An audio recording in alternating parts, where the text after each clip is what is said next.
एक ऐसा मंदिर जहां भगवान बुद्ध का दांत हर साल बढ़ता है। और सबसे खास बात, इस दांत को हासिल करने के लिए कई युद्ध भी किए गए। कभी ये दांत किसी राजा के पास रहा तो कभी किसी राजा के पास, लेकिन अंत में इस दांत को चुराया गया और इसके लिए एक मंदिर बनाया गया और नाम दिया गया दांत मंदिर। यह अनोखा मंदिर श्रीलंका के कैंडी शहर में मौजूद है, जहाँ रखा भगवान बुद्ध का ये दांत कई सालों से बढ़ रहा है। दरअसल कहते हैं कि 483 ईसा पूर्व गौतम बुद्ध की मृत्यु के बाद उनका अंतिम संस्कार उत्तर प्रदेश के कुशीनगर में किया गया था और अंतिम संस्कार के दौरान ही उनके एक अनुयायी द्वारा उनके दांत निकाल लिए गए थे। इसके बाद ये दांत राजा ब्रह्मदत्त को सौंप दिए गए थे।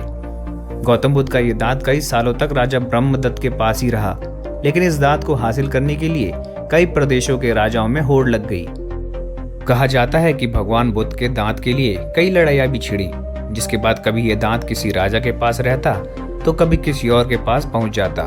इसके बाद एक दिन इस दांत को गौतम बुद्ध के एक अनुयायी ने चोरी करके इसे चुपके से श्रीलंका पहुंचा दिया। उस समय पर श्रीलंका की राजधानी हुआ करती थी कैंडी, और गौतम बुद्ध के अनुयायी ने कैंडी के राजा को भगवान बुद्ध का ये दांत सौंप दिया। कहते हैं इसके बाद राजा द्वारा अपने महल के पास में ही एक सुंदर और भव्य मंदिर बनवाया गया, जो केवल भगवान बुद्ध के दांत को ही समर्पित था। कहते हैं ये उस समय का एक भव्य मंदिर था जहां भगवान बुद्ध का दांत आज भी रखा हुआ है। हालांकि एक वक्त ऐसा भी था जब इस मंदिर में ये दांत सुरक्षित नहीं था। साल 1603 में पुर्तगालियों द्वारा श्रीलंका पर हमला बोला गया।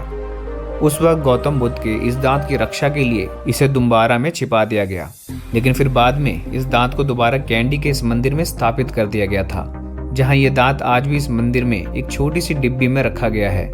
मंदिर में जो भी व्यक्ति जाता है वो इस दांत के दर्शन कर सकता है, लेकिन किसी को भी इस डिब्बी को खोलकर दांत को देखने की इजाजत नहीं है।